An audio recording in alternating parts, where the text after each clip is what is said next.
Yeah. So also, like, Kamzat all week has been looking like a creeper. That's his a facial different. That's a expressions. different type of guy, man. It's weird. Yeah, he's Like- been looking really, really like odd, somewhat sociopath. This is someone we should be glad has taken up MMA. Yes. This week's episode of the Pretty Neat Podcast is brought to you by you. That's right. If you'd like us to promote your content or your store, let us know by going to theprettyneatpodcast.com and click in the mailbag.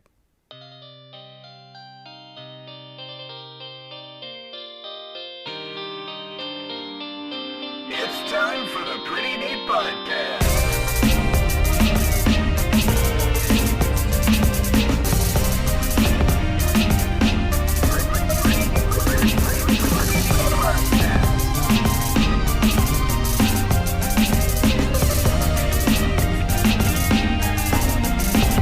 It's time for the Pretty Neat Podcast.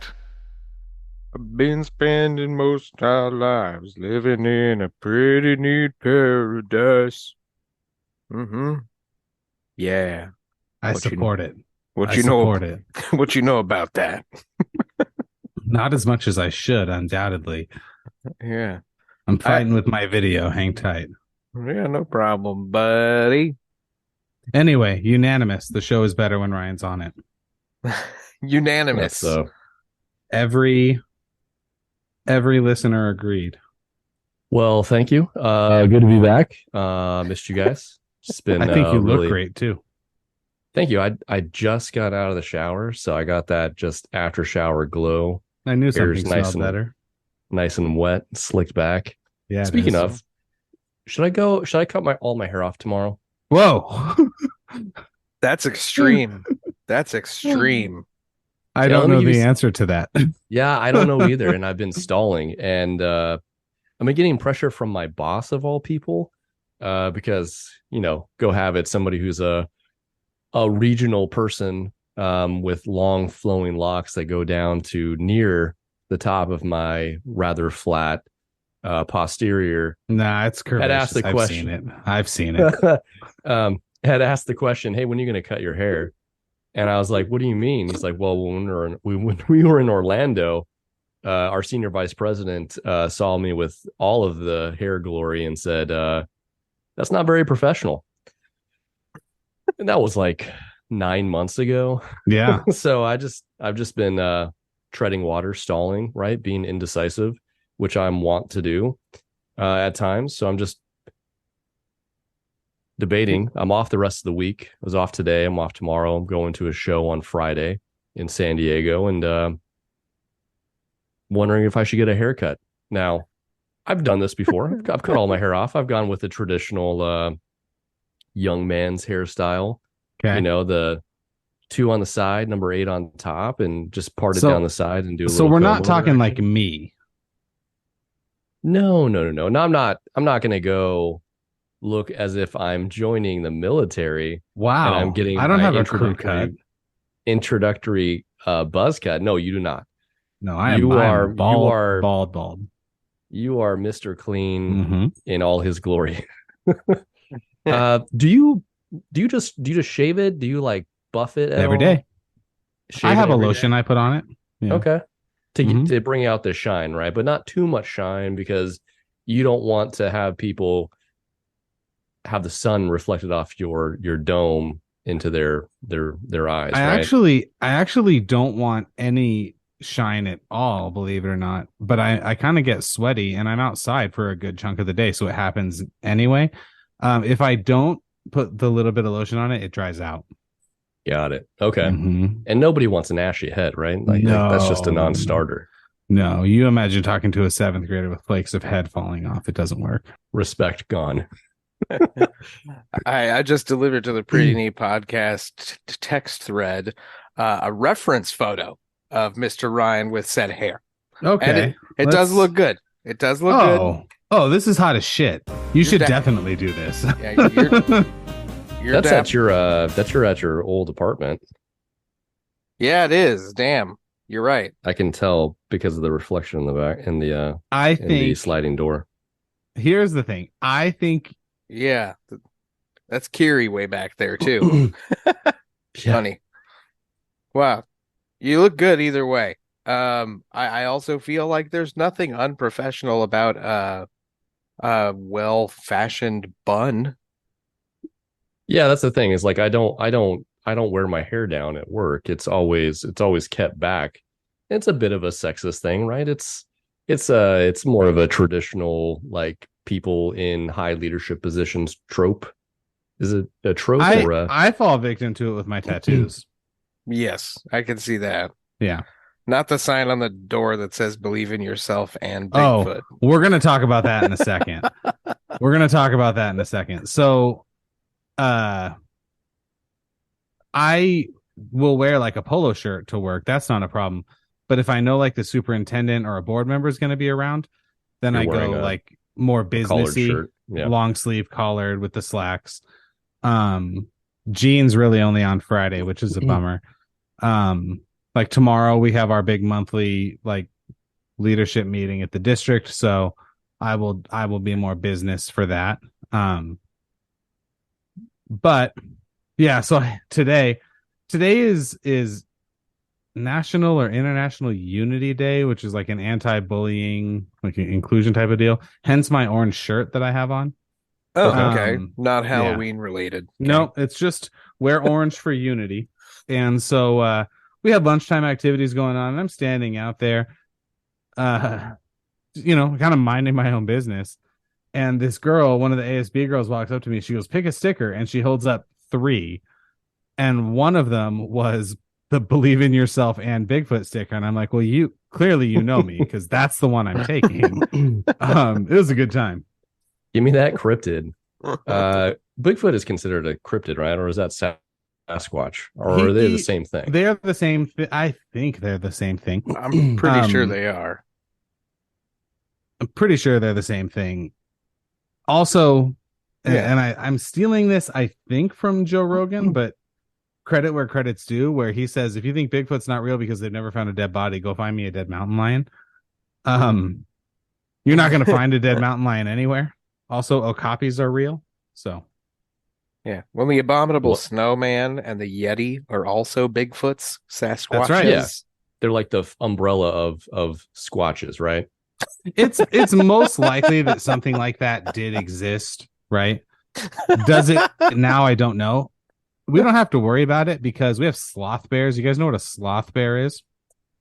I think I have heard of said sloth bear. I'm looking at it right now, and that's terrifying.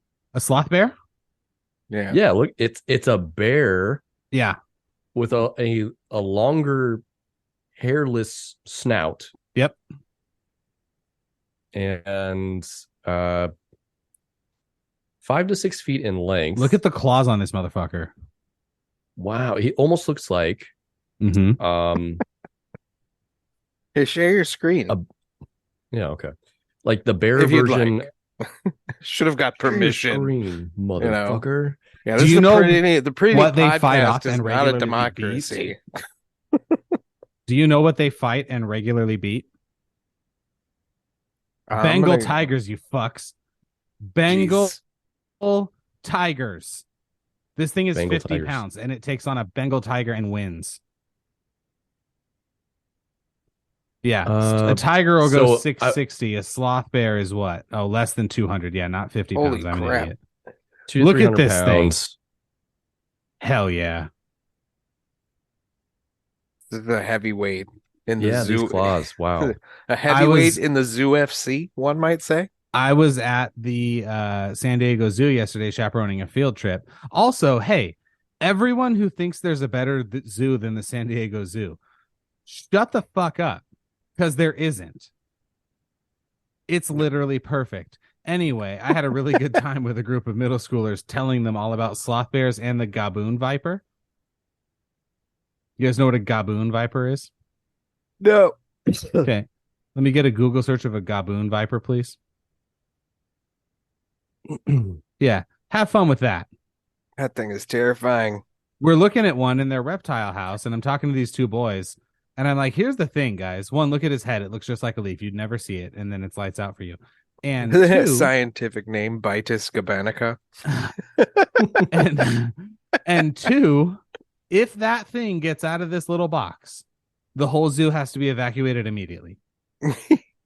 That is the chodiest looking Just so snake. you guys know. Yeah. It is the most venomous snake in the world. That's right. There you go. That's wow. That's not the most potent venom. It's just, but it's the just by amount. volume, right? It's just unloading. Yeah. It's shooting Let's split loads those and hairs. loads and loads of venom into you. Just hot, sticky, And you'll ropes just of venom. you'll never be the same. Voluminous afterwards. venomous Yeah. ejaculous. Yeah. So coming soon, the Pretty Neat Podcast does the San Diego Zoo. Yeah, where you can catch myself, Aaron, Ryan down there, and Dom. How about that for an intro? You, Ryan, you love the San Diego Zoo, right? You must. Yeah, I'm a fan. Yeah. I'm a okay. fan.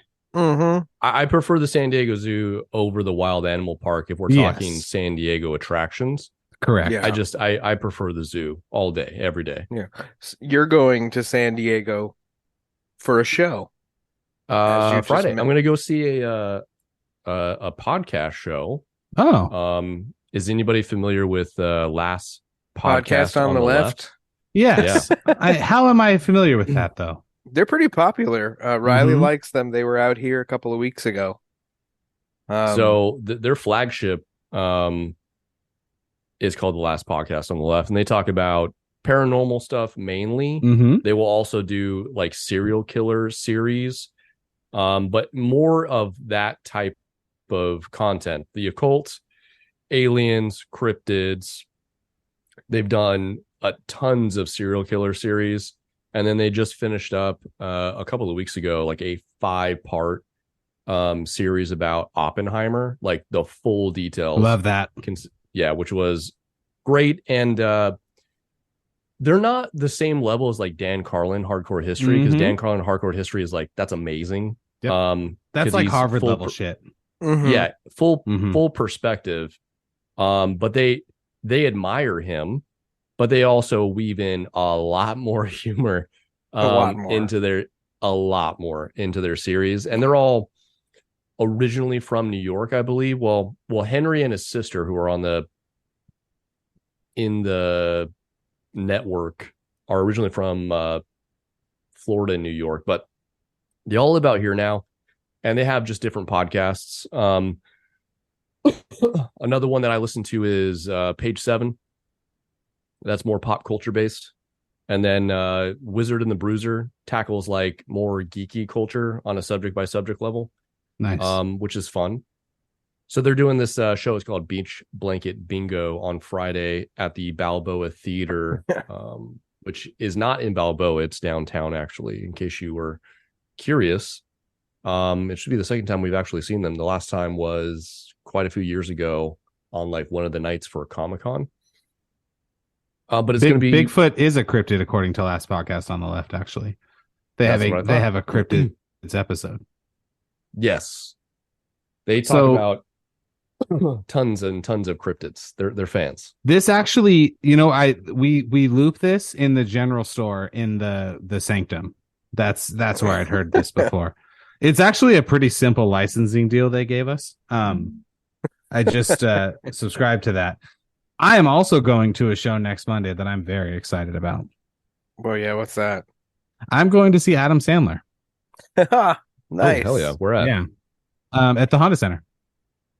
Wow. Dang. Yep, that's he's pulling in bucks. He's selling out the Honda Center.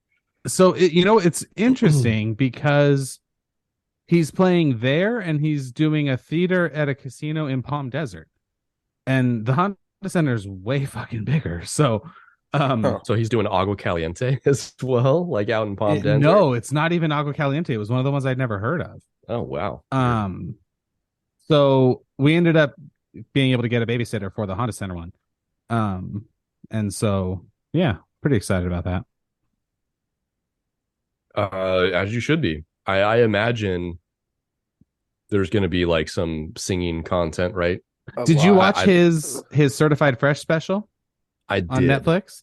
I Yeah, imagine I it's did. going to be just like that, but newer, Okay, that makes sense. which I'm That's fun. more than okay with. So That's fun. Yeah. I'm a fan of that. I like it. yeah, in the way that many people go to concerts, I think I've told you guys, I go to stand-up comedy shows, and other than Chappelle and I guess Louis C.K., I have seen damn near everyone. You seen Rogan? Oh yeah. Yeah. Mm-hmm. Nice. So I'm more of a concert guy. Aaron, did I tell you I saw Polyphia No. like a couple weeks ago on Nice. the 4th, actually? That would have been And then fun. I saw Coheed like the following Saturday, or the very next Saturday, which was in the same week. And Death Heaven opened for them, which was weird because there's totally different styles of bands. Hollywood Palladium. Nice venue. I'm a fan. Yeah. I had the privilege of seeing George Carlin with Mr. Ryan. Speaking of stand-up. Yeah. Wow, that was a great experience. And it was the year before he passed away. Yeah. Yeah. And he was just doing his thing on the road, just working out new material. Yeah. That's like wild. No intent at his age of slowing down. He's just new material. I'm going to work on this. And he had it like, yeah, if I remember correctly, because I was definitely pretty intoxicated. So was I. Because we quote unquote big stunted, and we got a limo. I believe it was for your birthday. And the limo, right, service says, what do you want to stock the limo with? Mm-hmm. So you have like all your liquors, and then I think we had 2 choices of beer. Yeah. And it was at Paula where we went to see him. Yep. And I believe, if I remember correctly, we were both smoking at the time. And we had the limo driver pull off on the way to Paula's because we were buzzed and we wanted to smoke a cigarette. He pulled off to the side of the road so we can go out and smoke cigarettes. Yeah. Yeah. That was a great show. That was a really good time. That was a really good time. That was a party. It was a party. Two dudes, one limo. How about that? It was worth 2 dudes, it. one limo, and George Carlin. Almost as good as 3 guys, 1 step stool. You don't ask. I think, is that step stool right side up or not? I hope so. It is right side up actually, and they fit on it and into each other. So that's pretty cool about Polyphia, I'll be honest. Yeah. I'll send you guys some videos. They had a really cool light rig set up, and they had their 2 guitar players on platforms, and then they just said, fuck the bass player, you just get to stand on the ground. Nice. He's so good though too. Speaking of bass players, the new Blink-182 album comes out in like 2 days. I'll check that out. Why not? Yeah. No, I listened to all their singles that they've released, and I'm pretty stoked. Bangers. They're all bangers. You can't even deny it. I was pretty stoked. And like the song about making up for lost time, or like, you know, like just that'll bring tears to your eyes for sure. Yeah, it sure does. Right in the chest. and then a certain special someone's vocals at the end of it. Did you catch that? Speaking of right in the chest. That is right in the chest. I don't know what that shirt is. It's Ray Longo. Johnny Cash. Oh, nice. Oh, that's Ray Longo. Yeah. Right in the fucking chest. Did you catch the guest vocals, so to speak, at the end of that one? Beyonce. No. Isn't it it's what's his face from Alkaline Trio? No. All right, so I'm thinking of something else. It's the drummer himself. Travis Barker? Mm-hmm. He sings on it? He does. Wild. Yeah. It's a thing. It is. You know what else is a thing? Terrence McKinney knocking people out in the first 30 seconds of a fight. I'm gonna confess. Yeah, I didn't watch a single fight on this card. I forgot it was going on. It was a good card. It'll be a brief recap.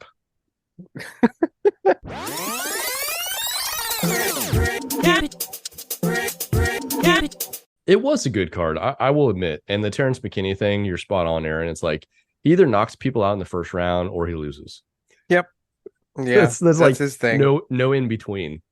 I knock people out or I lose. Yeah, him and Matt Fravola and Brendan Marotte are now victims, if I recall correctly. That was Matt Fravola. I'm not fucking crazy, right? For what? That Terrence McKinney beat? McKinney? Yeah, that Terrence McKinney knocked out in like 30 seconds. No, Marat. 7 seconds. 20 8? seconds, and his name was Marat. Yeah, that was this past weekend. I'm talking about before that. Oh. Didn't he knock somebody else out? Am I crazy? I'm not crazy. Matt Fravola, 7 seconds, June 12th, 2021. Beautiful. Not Okay. crazy. So he was excited. T-Rex is his nickname. That's cool. Mm-hmm. But he still has a lot of work to do. Yeah, he's just all aggression. Yeah. And that's how he just overwhelms his opponents. But if those opponents are really good in terms of their defense or counterpunching, like, what do you do? Yep. Darren Elkins did what he does and fucking won. He beat downtown TJ Brown. Dude, I'm impressed. I'm impressed with like the whole game. And he just didn't let up. And then next thing you know, he's like, I'm gonna choke you. And he did. And he almost had it in the previous round. Mm-hmm. Yeah. Just like veteran beat the athlete kinda type thing. Yeah, downtown TJ Brown, also terrible tattoo. No shade. No shade to people who have their last name tattooed on them or in like big block letters across their chest or back. What about a little bit of shade? I'm preemptively saying that in case you had your last name tattooed on you. Do not, and I'm pretty sure you knew that about me. And so, but it's a fucking terrible tattoo. Like it's absolutely god awful. Poor thing. It's on his body for the rest of his life. It's huge block letters and just says, oh no, it's his nickname. It says downtown. It is. Like if somehow better and worse. If you're gonna get your nickname tattooed on you and your nickname is downtown, you put that on your lower stomach. Hell yeah, you do. You put that on your lower stomach. You also could say that for Anthony Pettis's tattoo. Nobody should get lower stomach tattoos. Showtime. And frankly, the Damages tattoo is really bad too. So the Damages tattoo is bad, but it's oddly fitting for him. Because there's a term for what he looks like. I'm not sure if he is that thing, but he looks like it, and you both know what it is. Mash. I'm going to say potato. The second word is trash, and the first word is a color. I thought you were going to say toad behind your truck. Sure. Yeah. Okay. He probably has a non-running pickup in his front yard, if that's what you mean by truck. So he, I think he's originally from the land where there is the Blanco Basura Blanco. However, Basura Blanco. However, he has been living up in Sacramento and training with Team Alpha Male for you're not, quite some time. Sacramento doesn't help the cause. But it's not like Sacramento. Griffin. Woo! Sacramento is not the same as Kentucky, right? Or West Virginia. More West Virginia is what I'm thinking of. Okay. Yeah. Almost heaven. A lot West of Virginia. Not really, though. I think pretty much everyone in West Virginia still smokes cigarettes too. It's required. They work in the coal mines. Yep. Yeah. They took our gerbs. Let's just give our lungs absolutely no chance. Yeah. Oh man, yeah, good times. Speaking of, maybe I don't know. Is this a good segue? I don't know. White trash being taken out. I don't think of Andre Petrosky as white trash, though. No, he's from Philadelphia, Russia, right? I believe. Yeah, I had Poland? Well, he's got the hammer symbol. I know he's American, but you know what I mean. Yeah, and He's he's not. got Philadelphia. he's He's got not that terrible trashy. tattoo. Yeah, He's and not he ain't trashy. Philadelphia. definitely not. But he got You got put the fuck mollywopped. out. I like Michelle Pajeda at middleweight. I like it. I think it's exciting. No, Throw him in don't- there. Throw him in don't there for say some that. fun ones. don't say that. Yeah, but didn't Petrosky take that fight on like a week's notice as well? Because his original Hey. opponent, Alexander Volkanovski's doing that. Yep. Alexander Volkanovski, I love him for it, but we'll get there. I don't know. I can't wait. I can't wait. Yeah. I don't know what that, like, realistically what he can do. We're not gonna On wait. Saturday. We're not going to wait. Jonathan Martinez knocked out Adrian Yanez. Vivian Arujau beat Jennifer Maia. Woohoo! And Sadiq Yusuff almost beat Edson Barboza in the first round, but Edson Barboza's the fucking man. Dude, and then Edson just beat him every single round after that. Yep, that was it. Now I can't- Dude, you're your boy, Adrian Yanez. Man, I feel bad for him. Yeah, he's Those leg kicks. Your favorite fighter. Yeah, that's not gonna happen. He ate 29 leg kicks. Yeah, It was the so bad. second. Did they Leg stop kick it because KO. of the leg kicks? Holy Yep. shit. Mm-hmm. So Jonathan Martinez and I believe Christian Rodriguez Yeah. or Chris Gutierrez they were out of the same camp, Mm-hmm. And they just threw and leg kicks. they were both Yeah, they did. crushing Good Lord. crushing people with leg 56 kicks. for Chris Gutierrez. Mhm. Yeah, that Ryan, one was are you a sports name guy? What? So Explain. we've talked about this, right? My theory, it mostly applies to quarterbacks. You have to have a name that sounds like you're a badass quarterback, or I just don't believe that you're going to be one. Okay. It's why Mitchell Trubisky was never going to work out. Yet he was somehow taking 51 picks ahead of Patrick Mahomes, who very clearly was going to work. Does any of that, you know what I'm talking about? Sure. You got the name. Yeah. Like, if your name is Tom Brady, you're like fighter pilot or seven-time All-American. Super Bowl champion Yeah. quarterback. Mhm. All Wrap you in American the Tom American Brady. flag. That's exactly Yeah. right. Yeah. Or Josh Allen or Lamar. What is Lamar's last name? Jackson. Steve Lamar Young. Jackson. Thank you. Steve Don't say Young. Steve Young. Don't say Steve Young on this show. John Elway. Not Brock Purdy. Okay. Brock Purdy has only Nope. lost one regular season Yeah, game but in his here's career. the thing, though. Here's the thing. I'm going to say it. I know I'm biased. You are. I hate the 49ers, and I hate 99.999% of their fans. There's one 49er fan I don't hate. Yep. Okay. Yep. Okay. Shout out, Mike. A good shout out, Mike. A good chunk of them are not. They are also Laker and Dodger fans, and that annoys the fuck out of me. The Because Rams of the left. bandwagon aspect. The Rams left, the Raiders left. I get it. They're not going to jump on with the Chargers. I get it, but fuck all of you. Don't put- definitely put- not jumping on with the Put Chargers. that Austin Reeves jersey away, you fucks. Okay. Yeah. Second, N- Brock no. Purdy is this notion that he's a fucking MVP caliber quarterback. He's a Get game manager. The fuck out of here. He doesn't make mistakes. I will give him that. He makes very quick decisions. I'll give him that. He also has basically an all-pro team around him. He does.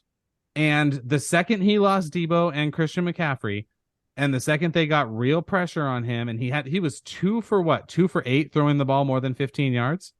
Yeah, he was. He That didn't have doesn't time. Also, work we had to talk about long-term Trent in the Williams. NFL. Trent Williams, like arguably Trent the best Williams.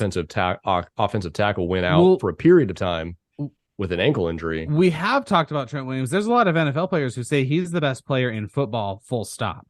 Yeah, like So he has all the tools around him. He's capitalizing on it. He is maximizing it, and I do give him credit for that. And I give Shanahan and fucking John Lynch credit. I do.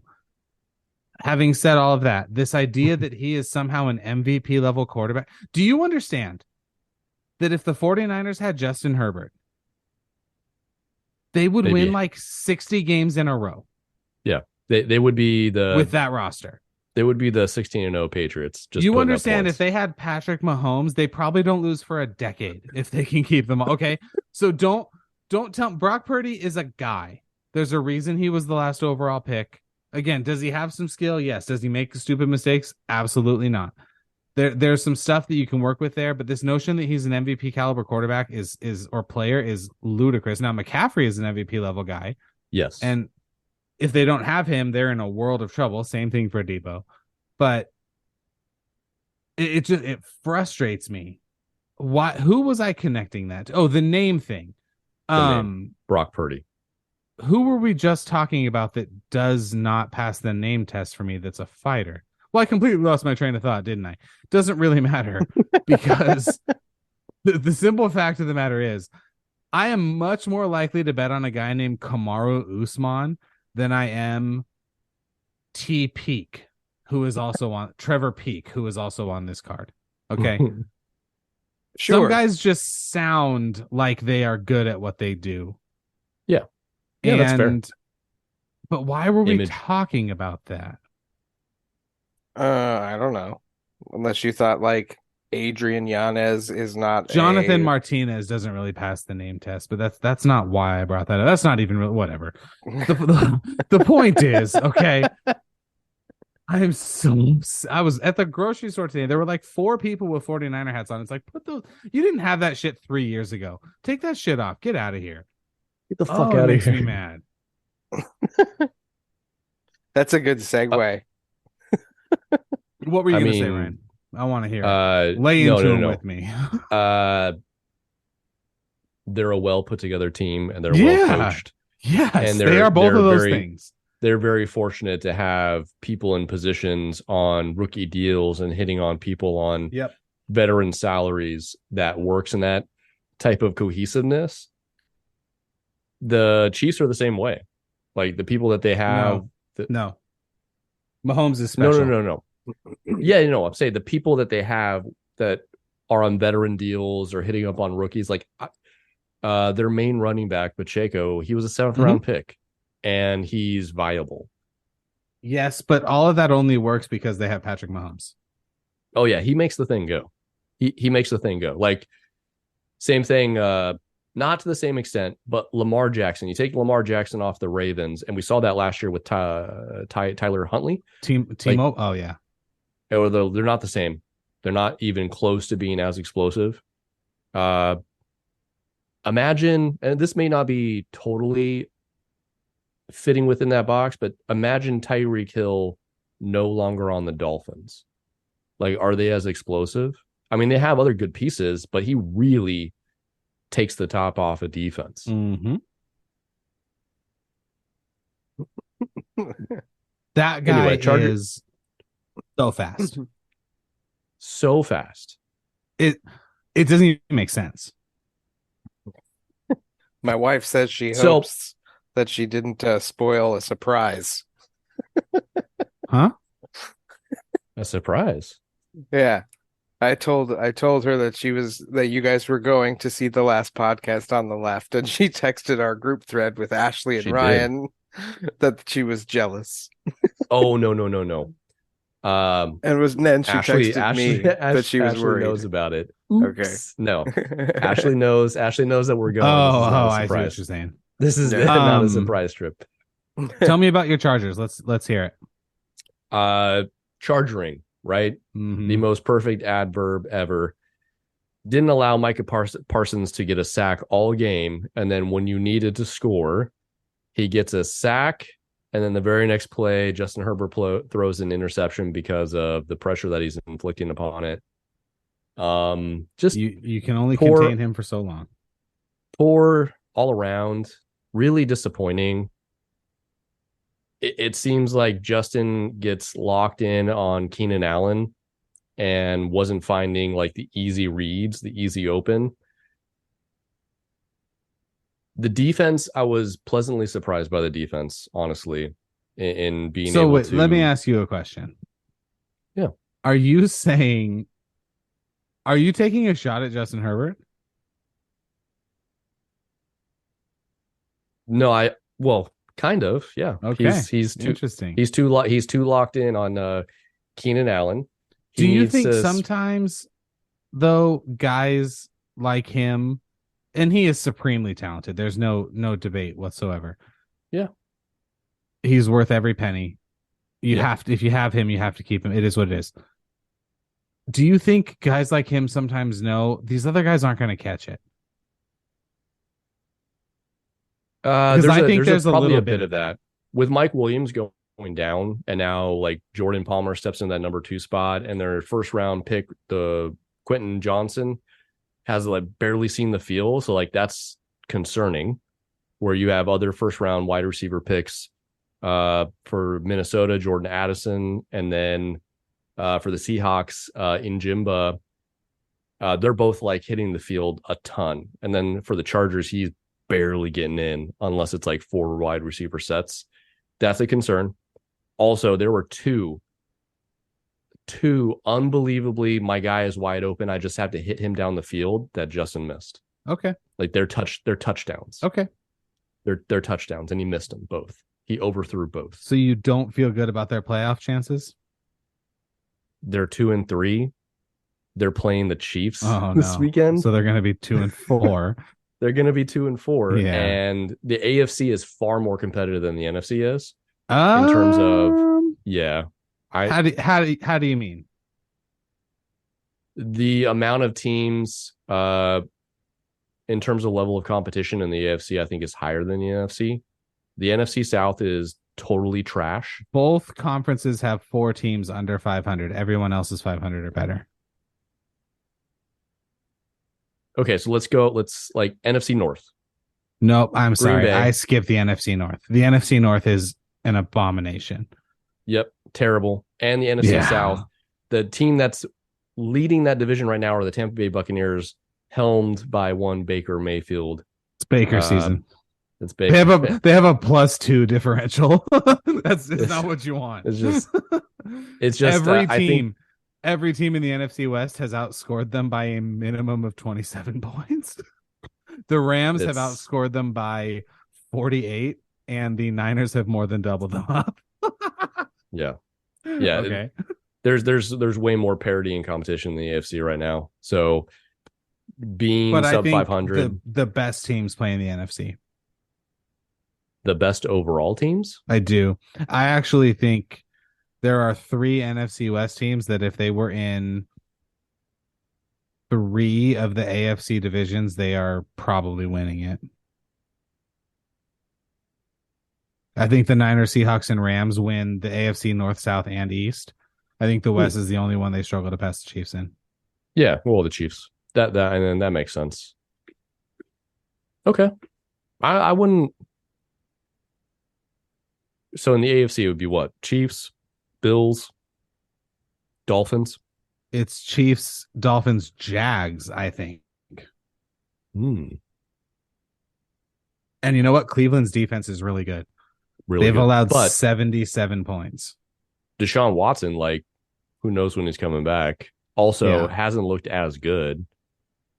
Deshaun? Hasn't looked as good. Correct. Since he's come over to Cleveland. And the PJ Walker, who played pretty okay in that type of role, just not what you want in terms of a team with an elite defense. You need to be able to score some points. Losing Chubb, that's tough, right? Even though they can run the ball with just about anybody, he was top tier. Do you ever listen to Bill Simmons do his Guess the Lines? No. Okay, that's a fun podcast if you like gambling. They basically on Sunday night, him and Cousin Sal from the Jimmy Kimmel Show,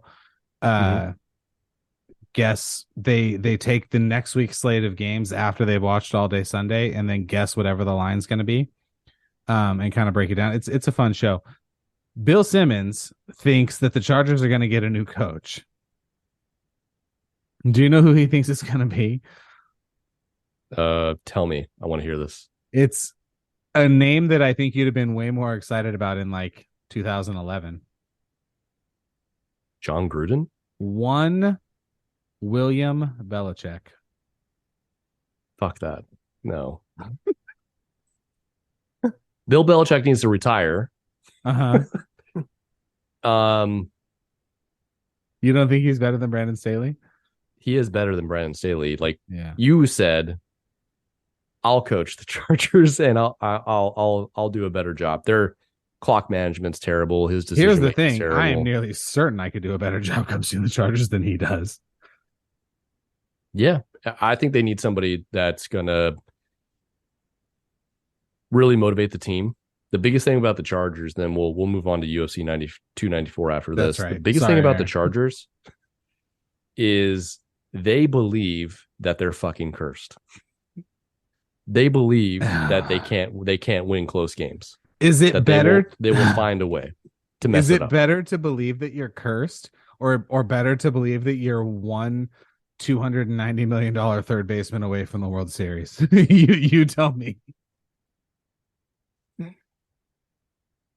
Those are both pretty bad. Yeah. pretty bad prospects. Yeah, it's rough times. Wow. Rough times is an even better segue. I think he was 245, but who's counting? With inflation, you know. Get out of here with that. And now it's time for the Pretty Neat Podcast picks.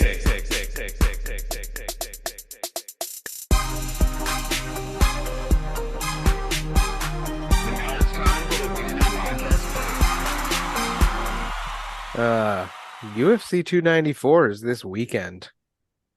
Dude, 7 a.m. our time, Dom, for prelims. So I'm taking my dad to a thing for his birthday. So I think I'm going to miss this whole card.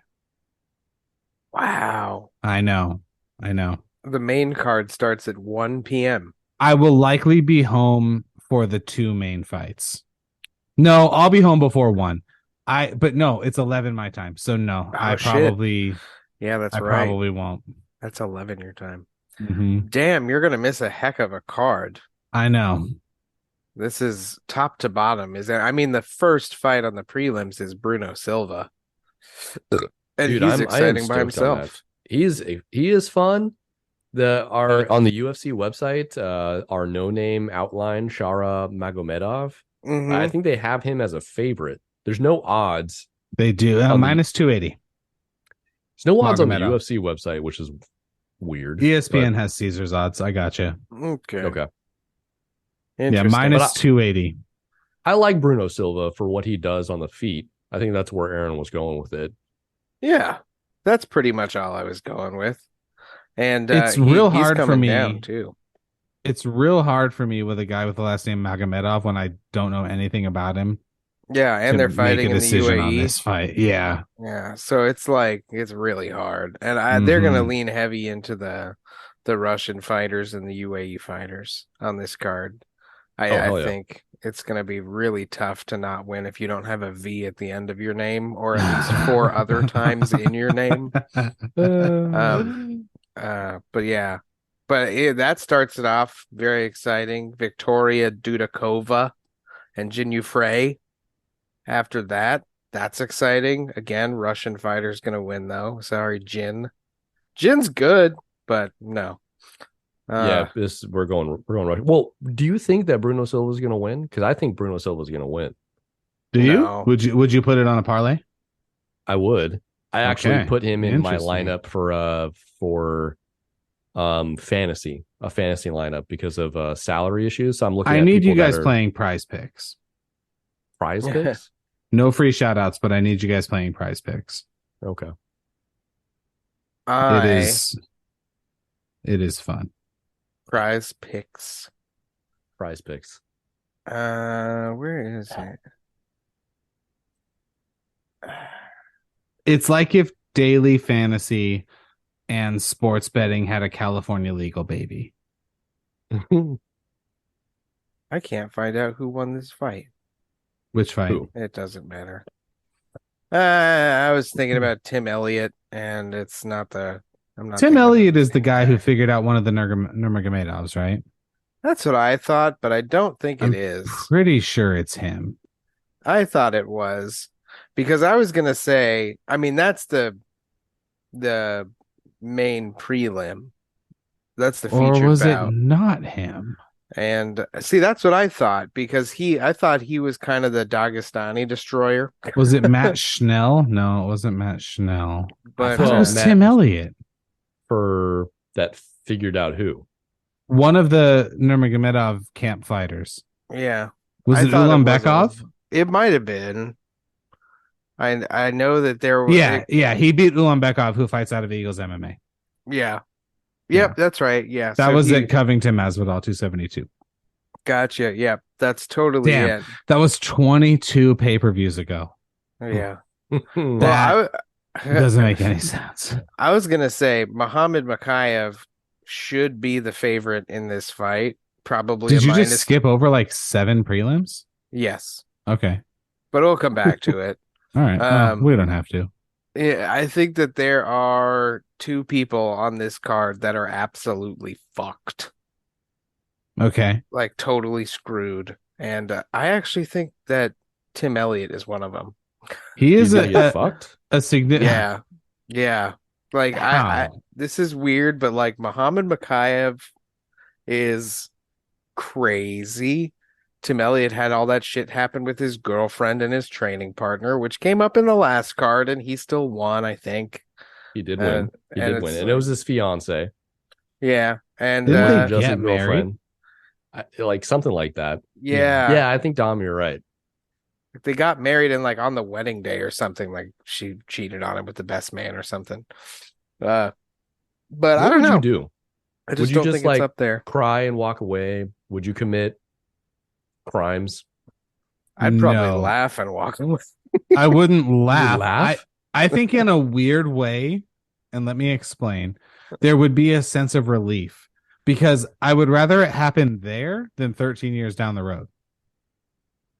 Like 13 Okay. years down the road, you found out that your wife cheated on you on your wedding night?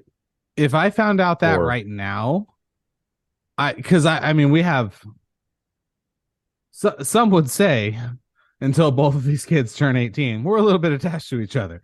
We got a mortgage, you know what I mean? Like Mhm. we're on the same insurance plan. I don't know. You know what I mean? So like there's just a lot more to unravel than if it was again, I don't mean to take away from what happened to him. I think it's bullshit and I think she's terrible, but But he got it out of the way early. I'd rather deal with it than her cheat on him 15 years later.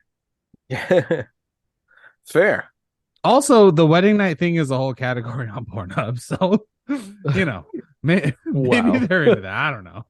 Wow. Sure. So you think Tim Elliott's fucked? They're both ranked. He is a And plus if- 340 underdog. If I remember, Muhammad Machachev wasn't like Nah, he's good. a world beater in his last fight. He did get a submission at the end of the fight, Mm-hmm. and that's essentially what he does, right? He ground and pounds and finds a submission based on what I'm looking at. 3 of his 4 UFC wins by submission. But this is definitely his biggest step up in competition. And Tim Elliott's hard to figure out. Yeah, Muhammad Machachev is a very prolific fighter. He's been on a lot of cards. he has. I just think it's Tim swarms and goes to his grappling as a backup if it gets too wild. And it helped him against some Dagestanis, but I don't think it will help him against Muhammad. I think Muhammad will find a way to get a submission. Yeah. I'm interested to see how it goes. Like if Muhammad can figure out Tim Elliott and really look dominant, dude, he's shooting up the flyweight rankings, right? Like let's get him to fight Yeah. somebody in the top Oh, 5. at Manel that Kopp. point. Manel Kopp, There who you did not go. look good in his last fight. There you go. No, I like that. you and I watched that. We're like, what Fuck the yeah, fuck? we did. Yeah, he looked like You know, shit. another thing why the theaters are not showing the fights 7 a.m. There you go. or Yes. like 9 a.m. So for the main next card. theater card for us is obvious, right? MSG. Yes.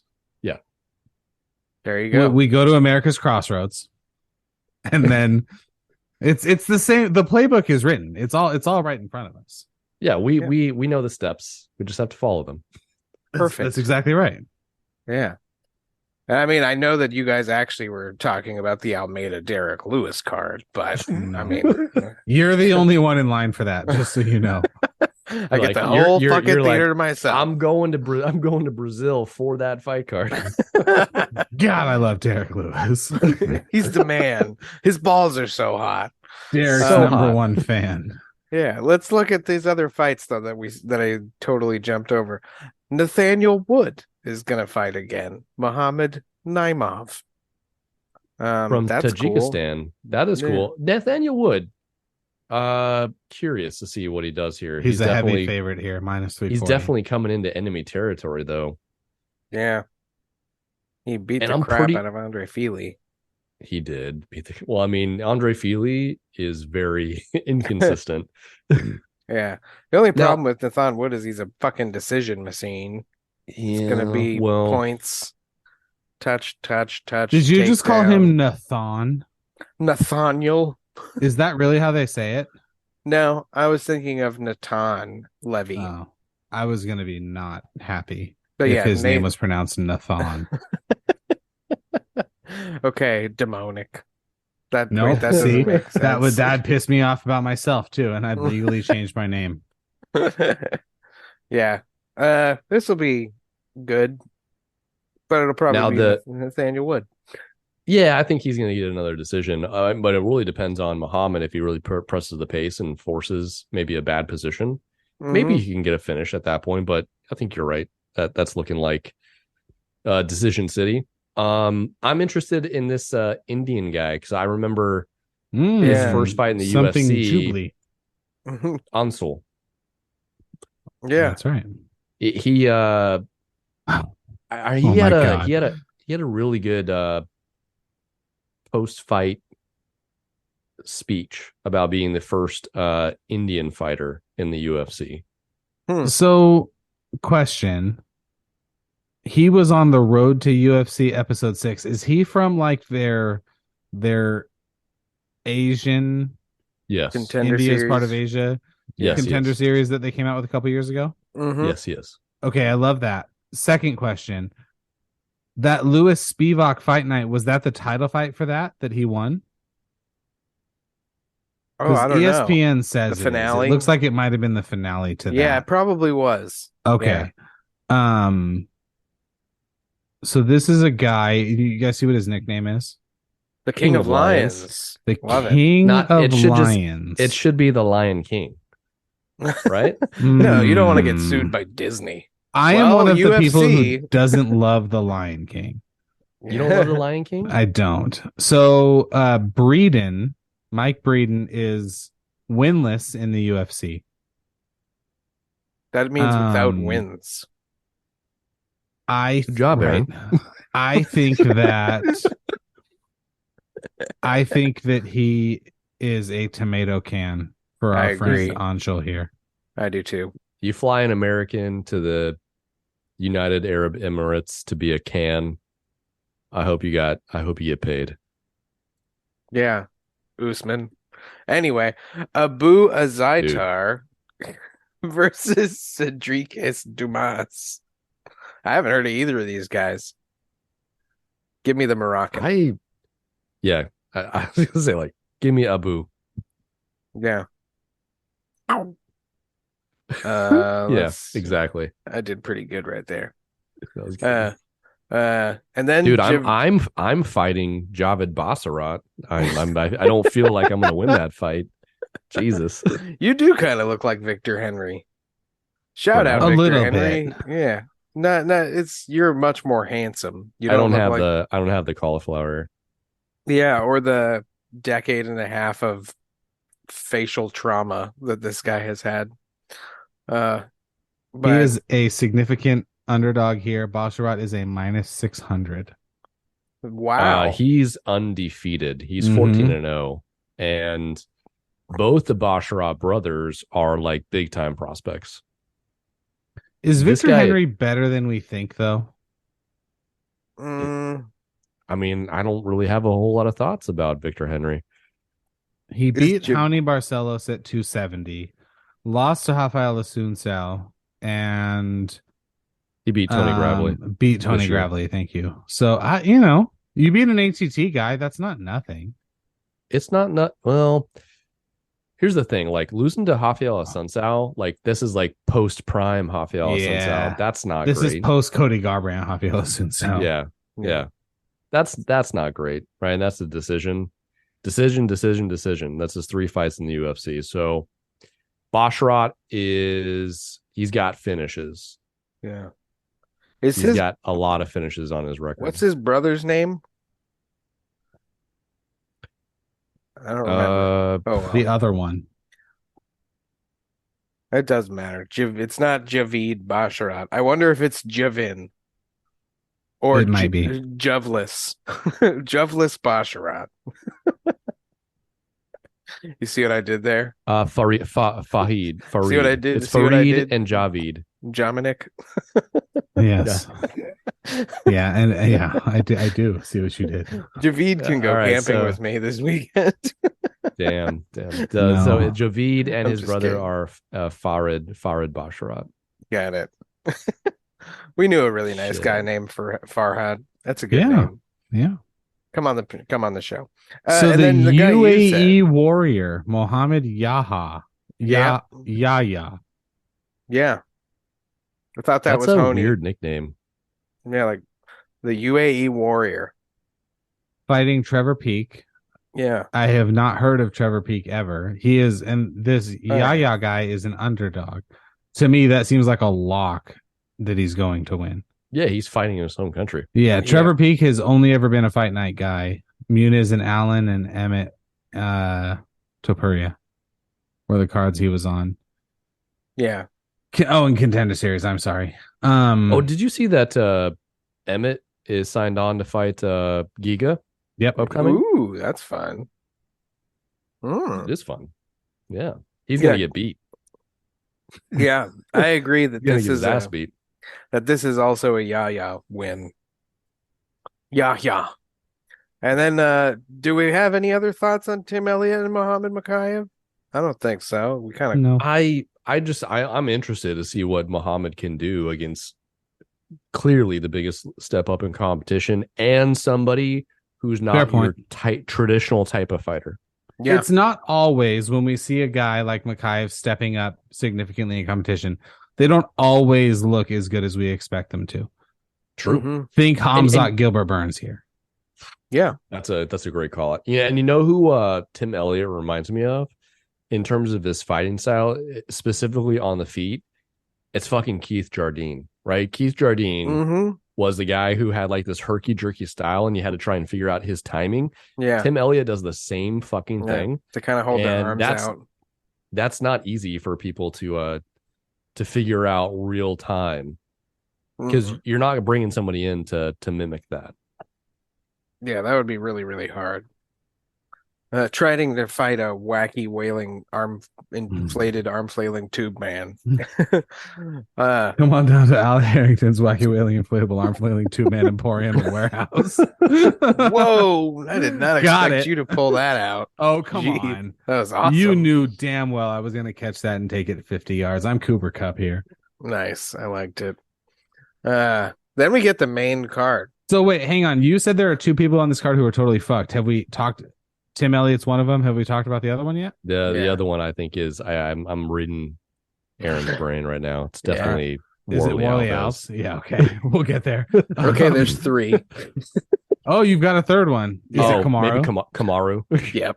Okay. Kamaru is so fucked. Before we get into the main card, Ryan, what do you think about the USADA stuff?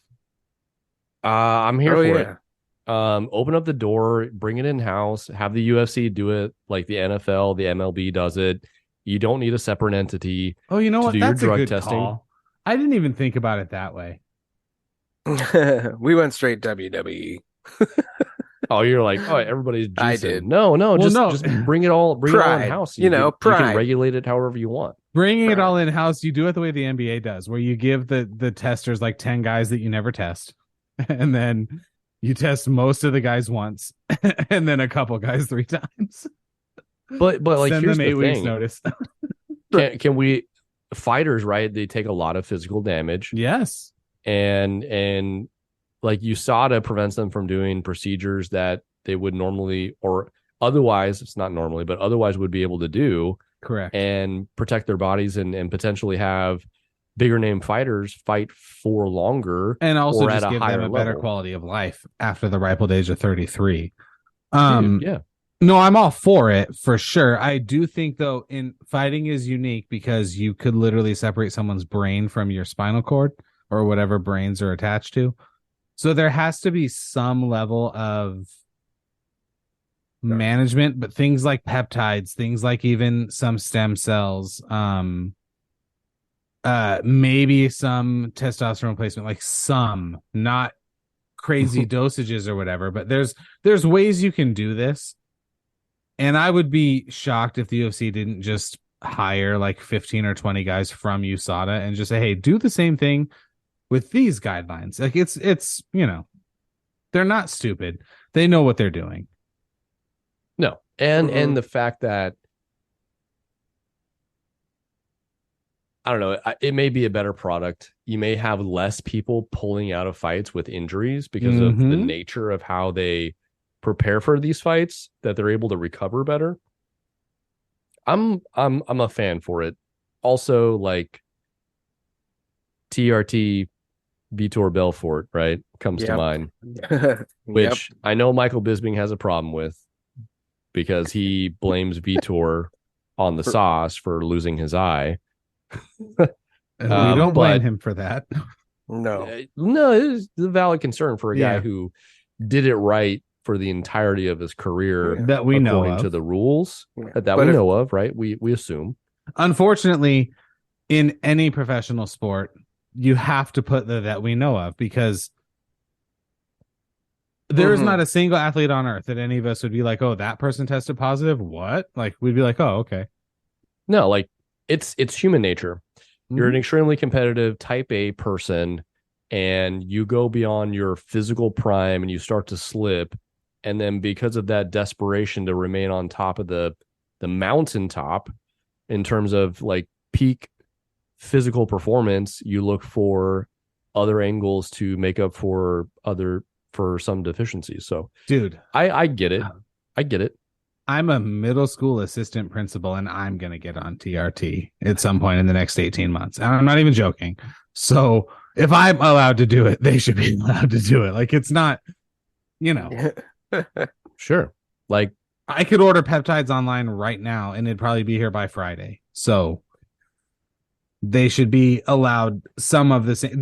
What Sean O'Malley was telling Joe Rogan, he can't even drink a Celsius energy drink. Like, are you serious? They put that in the health section at my local Sprouts. No free shout outs. Right. So no free shout outs. But he's also a spokesperson for Celsius, so Sean is? Makes sense for him to say that. I believe so. No, he said he can't. Can't drink it. They have a massive like UFC Monster energy drink display at the local 7-Eleven by me. Monster owns Reign. Yes, they do. Which is the one that I like. Ooh. We gotta talk about this main card. Celsius ambassadors. Hang on, let's see. Is O'Malley on here? I doubt it, right? Nope. I don't want to be an ambassador. Well, whatever. Main card. Even though he's gone, Khabib that is, we still get a Nurmagomedov on this card. And is this the one that's not related to him? It's his cousin. Okay. Saeed. Yeah. No. He'll probably win. Yeah, he'll probably win. Only a minus 220 here. Huh. Interesting. Yeah, UFC has a minus 185. So they're definitely like not updating their I think the UFC uses odds. a different book. Yeah. But he just lost to the very same Jonathan Martinez, didn't he? Yep, I believe he did, yeah. Yeah. Well, in March. I don't know if this is a mistake, but why Warley Alves is the favorite? No, he's a plus 430 underdog. Okay. On UFC, he's a minus 120, which is wild. has to Yeah. be wrong. That has and to be wrong. Whatever. And if a book actually has Ikram Aliskarov as a dog, bet your house on it. Right. All of Ikram the is a money. -600 according to the ESPN and Caesars. That is the biggest favorite on the card.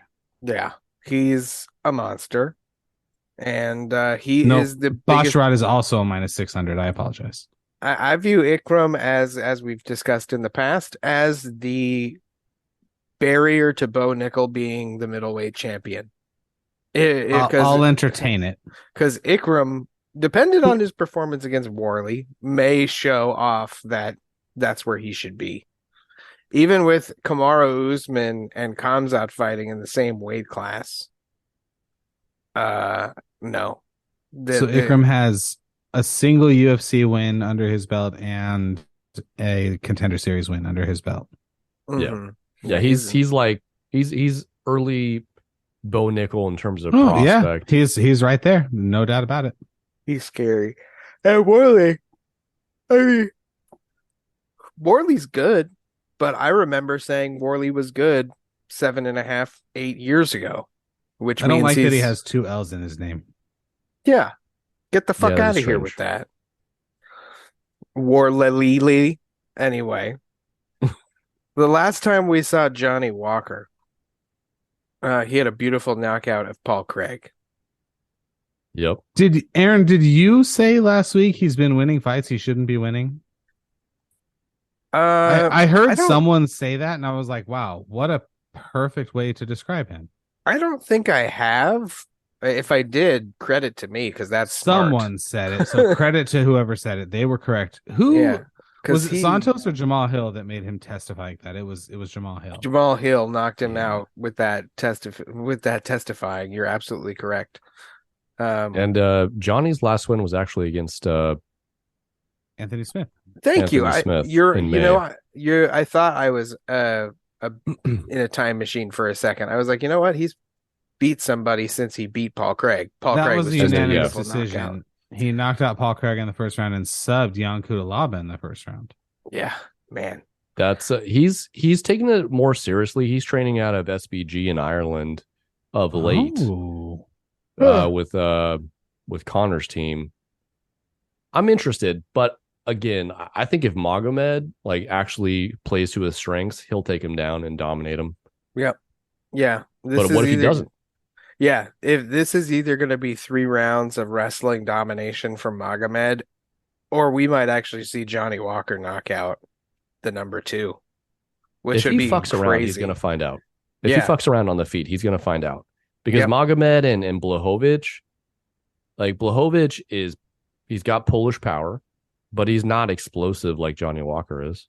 Nope, and he's not creative. Yeah, I mean, Johnny Walker has so much more frame and length.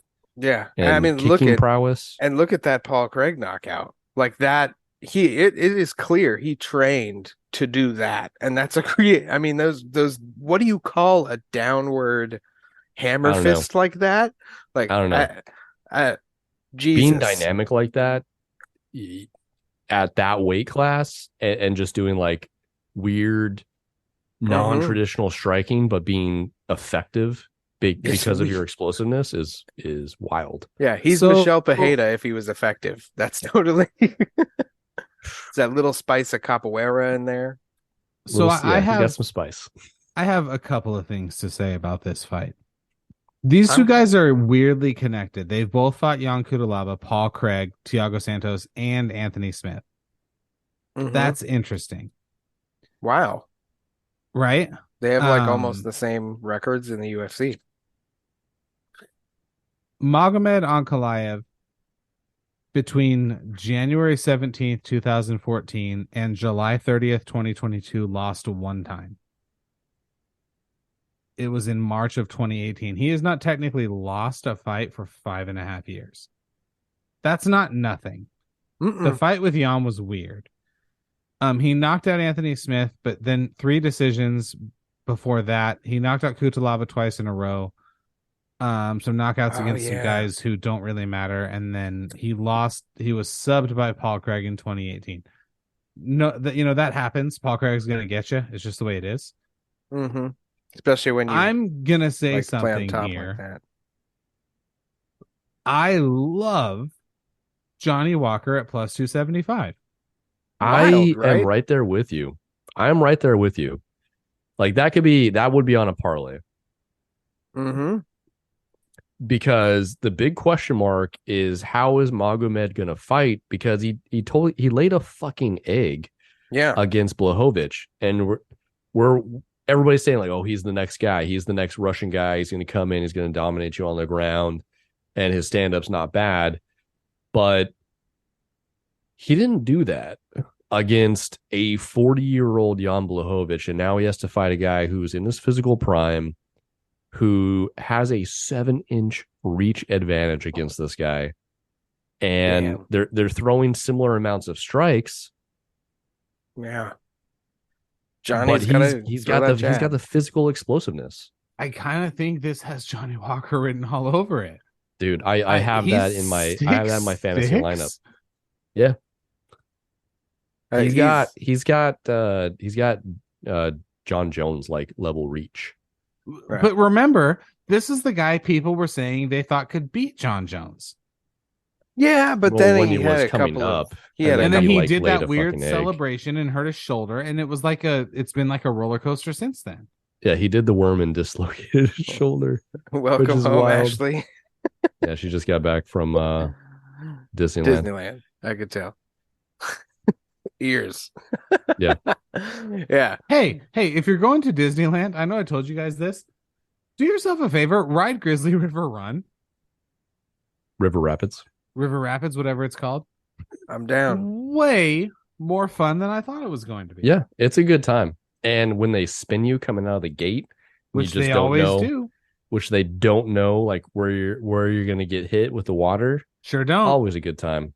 Always I had a good never time. been And on it. Go ahead. I was just gonna say, and like when they have the water turrets on, like 100% guarantee you're gonna get soaked. It was a hot day on Monday.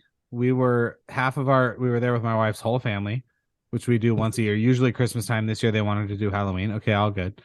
I'm in the I don't like Soren camp. Okay. Like at all, but my in-laws love it. And so they took a couple of the little kids on it, including my 8-year-old, and my wife was feeding the baby. And so I looked at my brother-in-law and I was like, hey, Tommy, shout out Tommy. We had some Genie Plus passes. You know, when the ride closes, when it's your window and they just give you a pass to use for anything. They give you a pass. As luck would have it, we had like 3 of those stacked up. And it was kind of towards the end of the day. So I was like, hey, Tommy, let's jump on this. Because we were right there. And I was like, that was fucking fun. I had never been on it because I don't like getting soaking wet and walking around all day. Yeah. Not because I'm afraid of it or anything. I've been on the one at SeaWorld. Oh, the I don't one even at know if Knott's. it's still there, but years ago. I have not been to Knott's and I couldn't tell you how long. Yeah. Well, they have Bigfoot Rapids, which is Yeah. very Bigfoot good. Rapids Bigfoot Rapids is also fun. They have the one where it's like on the side where the water falls. If you I'm a turn, big it fan. gets Yep. you. Yeah. You don't always get fucked on that one. But you do on don't Grizzly always River get fucked Run. on that one. If they have the turrets on, yeah, you're 100% getting soaked. Yeah. Also, It's- the Dude, the caves with the rapids. Mhm. yeah, So good. good. fun. Yeah, good times. thematically, it kicks the shit out of Bigfoot Rapids. Yeah, It does. really does. It does. Yeah. The only real like comparison, and this is different because it's a different type of ride, but also like water themed, is the Jurassic Park ride Well, that at was Universal. So I've only been to the Universal in Florida. I have been to both, and they're both equally good. Like, and the one in Florida, you're almost guaranteed you're gonna get wet. I didn't Right. ride it. No, We were there for Harry Cliff. Potter. So were we, but we did the second day and we did the rest of the stuff, Okay. and then we did Epcot after. Yeah. Cliff went on, and like somehow, because the man's made of magic, did not get a single drop of water on him. He seems like the type of guy to be like, that was a water ride? Like, what? Yeah, he's just like, huh, I'm dry.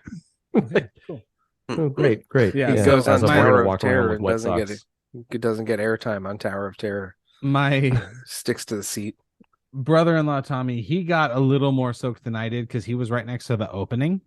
Yeah. And I was one seat to his left. We both got it for sure. But yeah, good times on Grizzly River Run. I highly recommend it. There you go. Honestly, no, go ahead. It's one of those things like what you're saying is like experiencing something that you haven't done for a place that you've gone to countless times. Hundreds, if not thousands. Ashley and I are doing that now. It's like, hey, like pick a ride that we haven't been on, and we're just going to go on that. There's up until Monday, there were 2 in all of the entire both parks that I had never been on. One of them is that Mater, like where he like swings I haven't been you. on that. I haven't been on that either. I'm not avoiding it. I legitimately don't think I realized it was there until about a year ago, and I just haven't been on it. And then the Grizzly River Run, because I don't like getting soaking wet. But then for some reason the mood just struck me, and I'm so glad I did. And then the second half of our group went on it, my wife and her sister and their dad, and they were like, "That was freaking fun." I'm like, "I know, it was fun." It's honestly, it's one of those things where it's like, let's put some respect on California Adventure's name. It's a good time. It's a good time, and I have also not been on Mater's ride, but you know what is a fun ride is Luigi's, especially when it's fun. Halloween or Christmas. Oh, so good. Yeah. What's So good. anything else you haven't been on? Up until the second to last visit, I had never been on Peter Pan. Really? At Disneyland. Yeah. So the line was shorter because the line is always It's because it usually loads quite so long. slow. And it was like 25 minutes. And Ashley Okay. were like, Let's like, do it. I've never been on this ride. And it's a fucking great ride. Oh yeah, It is. It's fun. I think wasn't it an opening day ride? Wasn't it there from day one? It may be because it's in that section, right? With all the Uh-huh. opening day rides. It's really close. And it's OG. Like, regardless if it was opening day, it's first decade.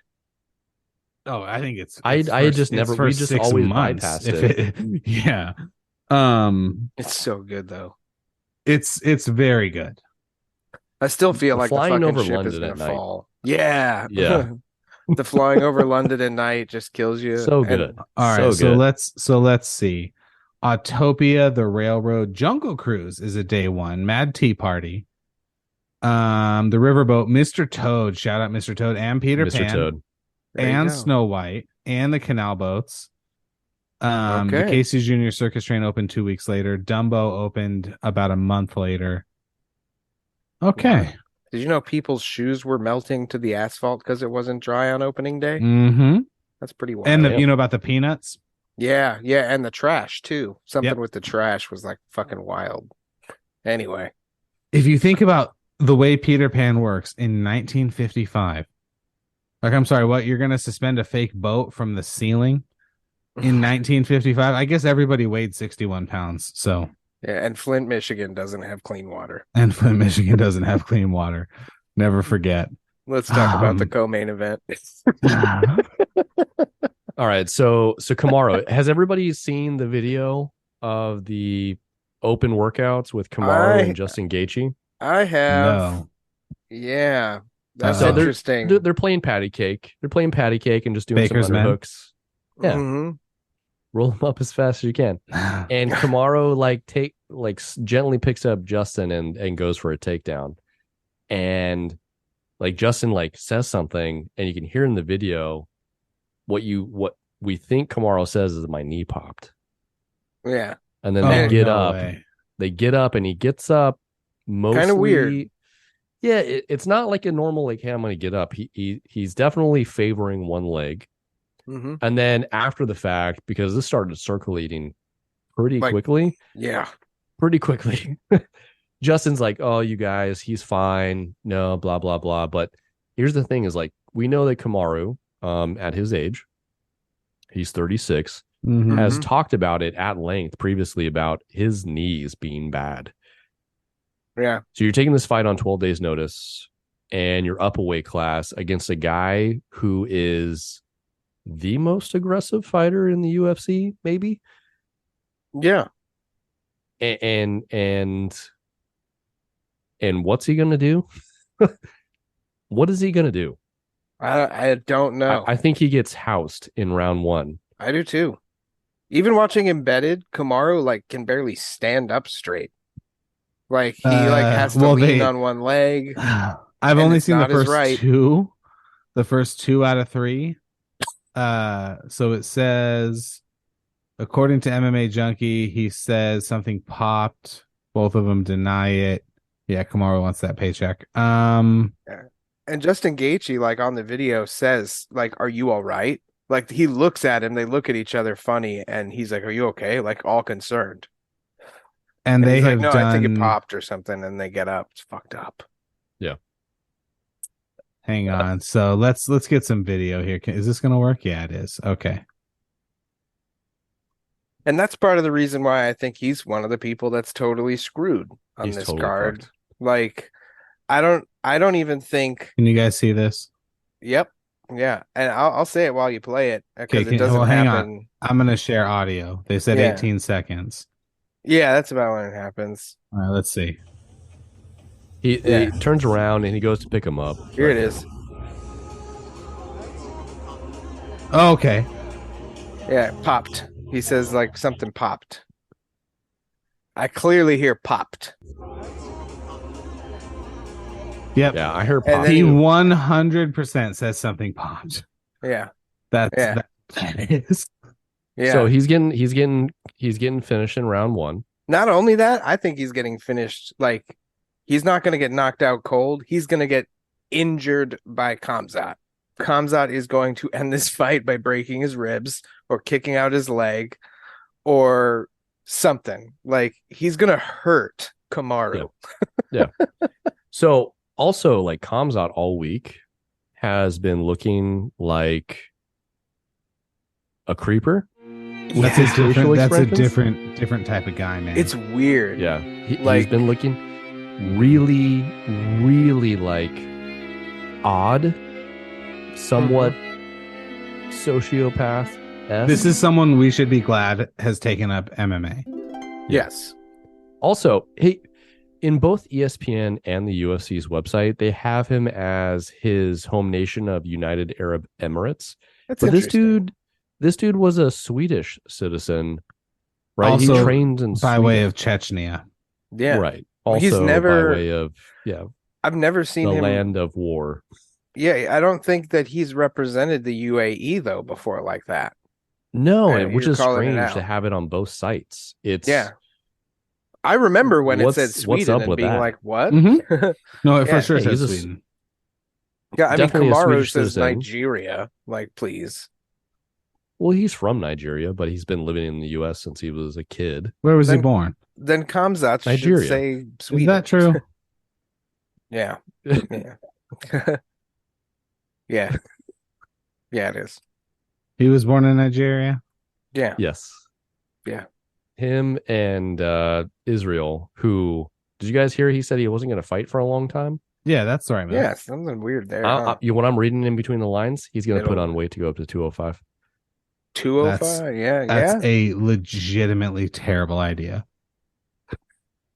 So really what we're witnessing right now is we saw the rise, the peak, the plateau, and now the downhill of two of the all-time greats. Yeah. It's I think so. coming for all. Yes, it's coming for all of them except John Jones, Yeah, he's going to get out before that happens. who is going to Well, beat John Stipe Jones and probably gonna- retire He's going to Yeah. house Stipe, and then unless he's the gonna say, "Hey guys, Francis I'm done." fight is there. Well, question that brings up this point. If Volkanovski somehow wins, which I really don't think he's going to, does he overtake John Jones on the pound for pound? Who? Volkanovski. No. Because Volkanovski is still ahead of Yes. Islam pound The for answer pound. is the answer is yes. I think he does. I think he would, Yeah. And it's because he's just holding them simultaneously. simultaneous. He dethroned Max Holloway. Come on. Like Well, he's Don't say that like it's that big of a feat. yeah, I guess he probably just caught the very end of it. But he did. He's just got an insane record if he does that. I guess So that if- brings us into that So fight, right? so is this Kamaru's last fight? That's what I wanted to ask you guys.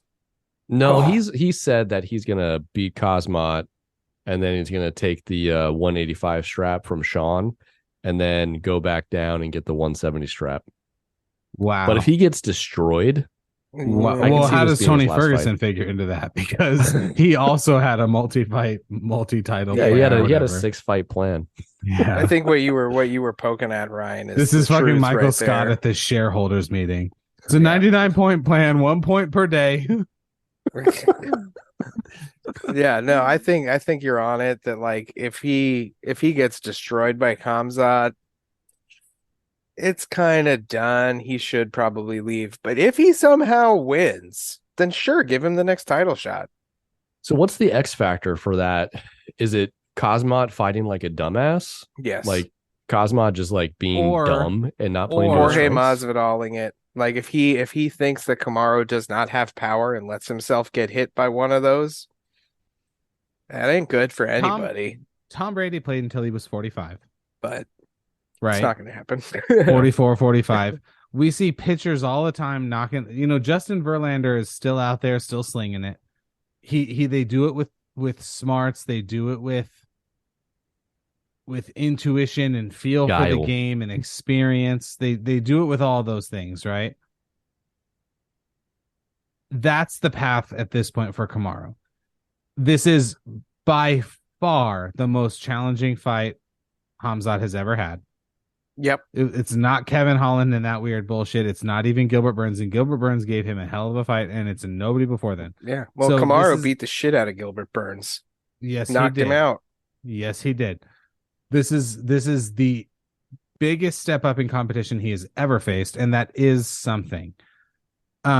He is a complete psychopath, so I don't think playing in front of any crowd or fighting in front of any crowd is going to matter to him. But LeBron James is out there. He's about to turn 39, and he's still out there dissecting defenses and still averaging damn near 30 a game and doing all this shit. So Kamaru is that level of he's not LeBron James of an athlete, but he has that amount of experience. He's still a hell of a wrestler. I don't know how much you need your knees to wrestle. I think he would be insane to try to stand up with him, although he stood with Jorge Masvidal and fucking... I want to see the Kamaru that fought Jorge Masvidal fight Khamzat. That's the one I want. Yeah, if we're lucky. Tip of the spear, peak Kamaru. We're just not going to get it because Leon Edwards rearranged his brain cells. Yeah. Also, like he's got 12 days to prepare. I don't ill like prepared. this at all. I know this is crazy. I don't think that matters as much. Well, maybe not. You're not wrong. It does cut both ways. That Khamzat also hasn't been preparing for Kamaru. He's been preparing for a different Paulo Costa. Literally couldn't be more different. Totally different. But I would say Paulo Costa is more dangerous. How? When was the last time we saw Paulo Costa look good? I would say that in terms of power, he probably would be more dangerous for like that Paulo Costa touch doesn't possibility. Have a Masvidal level knockout. Well, I mean, it's different weight classes, quite a bit different. This is an honest question. When was the last time we saw Paulo Costa look good? Uriah Hall in 2018? That could be. He got humped by Israel Adesanya, literally humped. He lost to Vettori. He beat Luke Rockhold. Who cares? Yeah, that was a terrible fight. I mean, I think it was a pretty fight. It was. If Kamaru's knee is fucked, then that's a whole other thing. Yeah, but, I mean, maybe that's the magic trick here. It's like the movie Prestige. His knees are actually great. He has super knees, and the part he's playing is okay. Yeah, then he's fucked. Then we don't have doesn't have super knees. Then he told Joe Rogan that he had to walk on grass. That he couldn't walk on hard surfaces. That he had to walk on grass because his knees were so bad. Here's the thing, though. You know what they said about Kobe Bryant's knees, and he played on wood. That he literally didn't have any cartilage left. Hey, that it was literally bone on bone, and Kobe went, all right. Yeah, but he was also going to Germany and doing the platelet rich plasma treatment before that was prevalent. That was prevalent in the US. Also, he's got the mind of, or had the mind. Excuse me. I know. Sorry. of an absolute steel trap. Different type of guy. He decided, I'm going to do this, and that's what he did. It didn't matter what the situation was. Kobe, he literally could have said, I'm going to be a captain of industry and run a multi-billion-dollar corporation. He would have done that. Yeah. Or, he could have changed his mind when he was growing up in Italy and said, I'm going to play professional soccer or football. You know what he would have done to European soccer players? Dude. My God. He would have been a fullback at 6'6". Yeah. But like his athleticism, he would have. Yeah. We're talking about game-changing talent here. That's like the sad story of like US men's soccer is that we don't nearly have the best, second best, or third best athletes you know what? playing that sport. I'll take my chances. Let Tyreek Hill play soccer his whole life instead of football. You can figure it out. You know what I mean? He's gonna figure it out. He's faster than any soccer player on earth. Well, remember, we had the failed Usain Bolt experiment for him trying to play soccer. That didn't work. But that's I'm talking man in the his world. whole life. His whole life. Yeah. Oh, yeah. And Usain Bolt is fast for 100 meters or 100 yards, rather. Not 90 minutes of soccer. It's just a different thing. Usain Bolt obviously is a super freak athlete. But the point is, if it's the Khalil Mack argument, if Khalil Mack fought MMA, he'd kill someone. So he would. Yeah, he would. Our best athletes play football, in the NFL, basketball, in the NBA, and in Major League Baseball. Not even so much in baseball. Yes, in baseball. Have you ever seen those guys without a jersey on? Have you? Oh, yeah. Yeah. Oh, yeah. Oh, yeah. You ever seen Mike Trout dunk from 2 feet flat-footed on a basketball court? I'm sure he could, and yes, he can. I mean, Mike Trout probably could have played safety or running back in the NFL. Yes, but as far as freak athletes go, baseball is third, and I actually think in some ways the NFL and the NBA are tied. I agree. Just different components. All right, so I don't think Alexander Volkanovski has a chance to win this fight, and I think Islam Makhachev actually probably could finish him based on time frame, lack of preparation, and just they've already fought each other. Islam was also training to fight somebody that had different skill set, right? Charles Oliveira was going to be dangerous and look to take it to the ground. Alexander doesn't want it to go to the ground, right? He wants it to be standing. Mm-hmm. It's just, I don't know. It's super tough for me to think that Alexander can come in and solve all the problems that he had previously, and the things that he's already said. Like, they called me. For me, it was an automatic yes. And then he also said, I was working out, but I wasn't training. Yeah, he's still recovering and he's from also the elbow saying, surgery. He said he was in his head about having to wait until January to fight again. Like, January is not that far away. He said he was in his head. He wanted to fight right away. I don't know. It's a great move by him. If it is a competitive fight, he comes out looking like the hero, which he did. It's gonna be competitive, whether he wins or loses. It's gonna be competitive. I've heard from tons of people, right? Well, is Islam cutting weight effectively? Does he look like he's going to have a hard time? Like, that's an X factor, but also Islam looked pretty good in the last fight for the first 3 rounds. And then the 4th round, he totally dominated, but he just kind of controlled the game. And then in the 5th round was definitely Volkanovski with somewhat of the knockdown and then the ground and pound at the end. And I think we all had said, like, this went another round, like Volk could finish it because he has the edge in cardio. That's just like how he's built. Islam's not that guy. In one of the embeddeds, they showed Islam talking to Kamaru. They look like the same fucking size, right? And this guy cuts down Kamaru to 155. is so big. right? Yeah. This guy cuts down to 155. So Hmm. those are my questions. But if all of those are answered effectively, I think Islam. Here's I think the Islam issue, wins. though. Here's the issue I have with what you're saying. So in round one, Machachev landed 18 strikes to 14 for Volkanovski. However, Volkanovski had more significant strikes. Machachev did have a takedown. In round two, they were tied. Machachev had a takedown. Significant strikes were tied. In round three, however, actually Machachev had one more total strike and two more significant strikes. So if we say he gets round 1 and 3, 2 is a tie. Round 4, this is where it gets interesting. So 49 to 19 for Volkanovski total strikes, 6-4 significant. Machachev did have a takedown.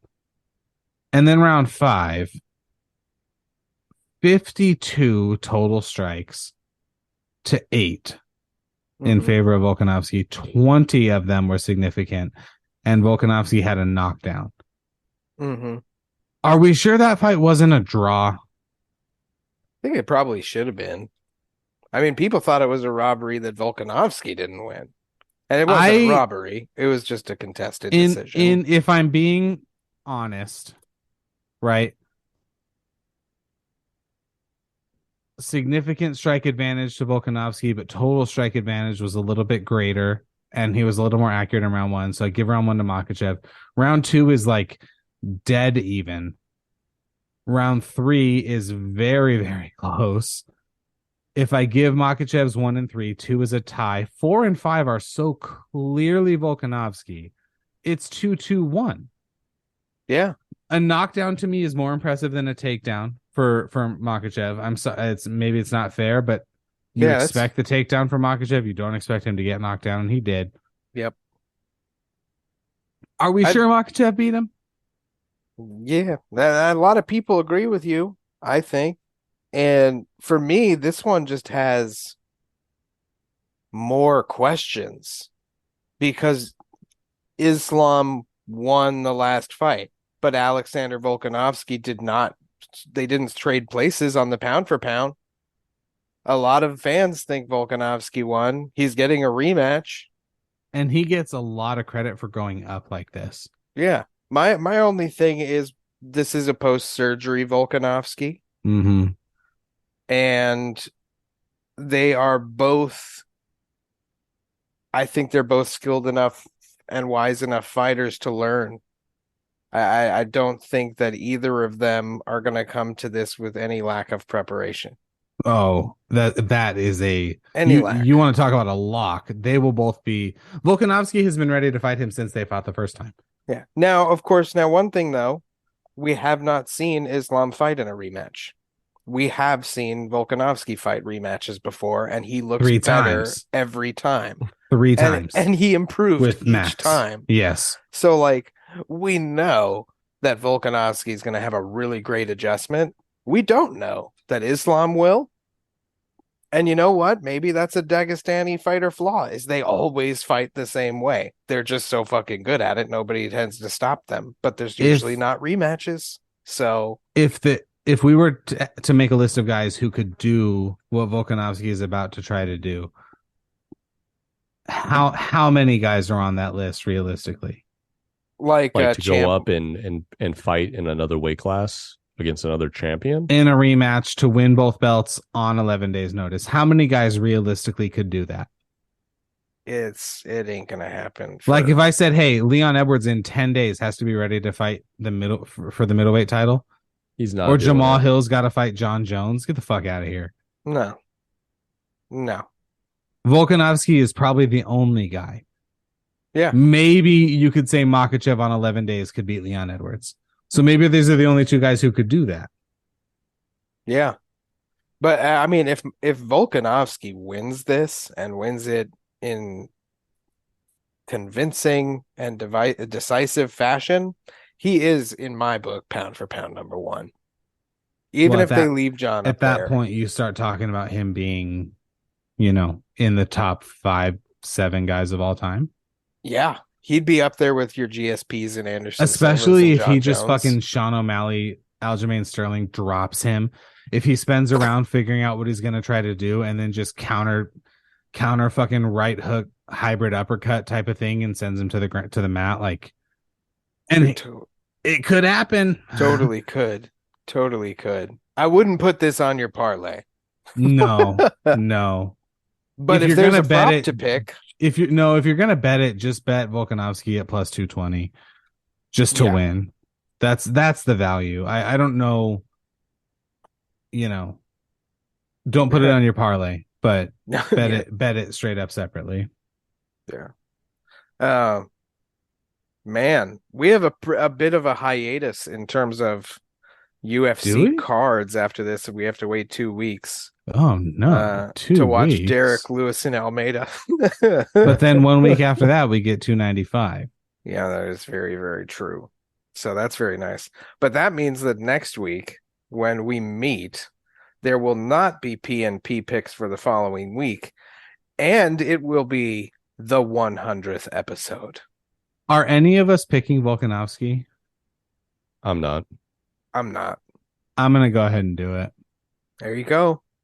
I'm pulling for you. Oh, Ryan, we are for sure theatering for 295. Yeah. Pereira and Yuri Prohaska? There you go. Oh yeah. Sold. For that, like, oh dude, number one contender bout. No, that's for the that is for the light heavyweight title. Sorry. Yep. Dude, that's we'll be there. That's chaos. We'll be there. Who else is on this card besides George Miocic? Lopes and Sabatini, Andrade, Mackenzie Dern. Mackenzie Dern's on the list. Matt Frivola and everyone's favorite non-Frenchman, Benoit Saint Denis. Matt Josh? You say non-Frenchman? He is French. Well, you're thinking about Josh Parisian, who is no. not. I'm joking. I know he is French, but it'd be funny if he wasn't. What, you couldn't have a more French name than Benoit Saint Denis. Matt Schnell and Urseg.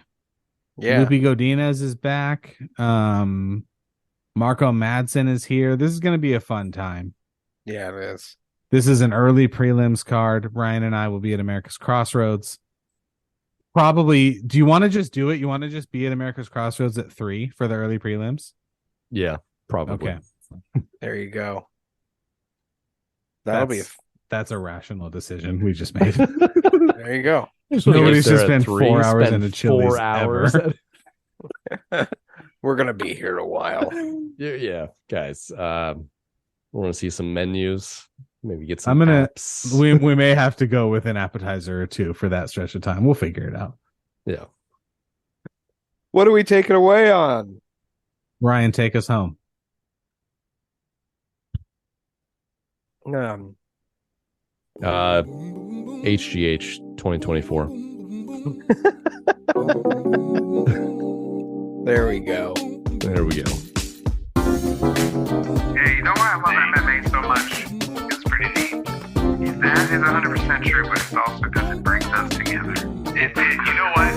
Violence really does bring people together.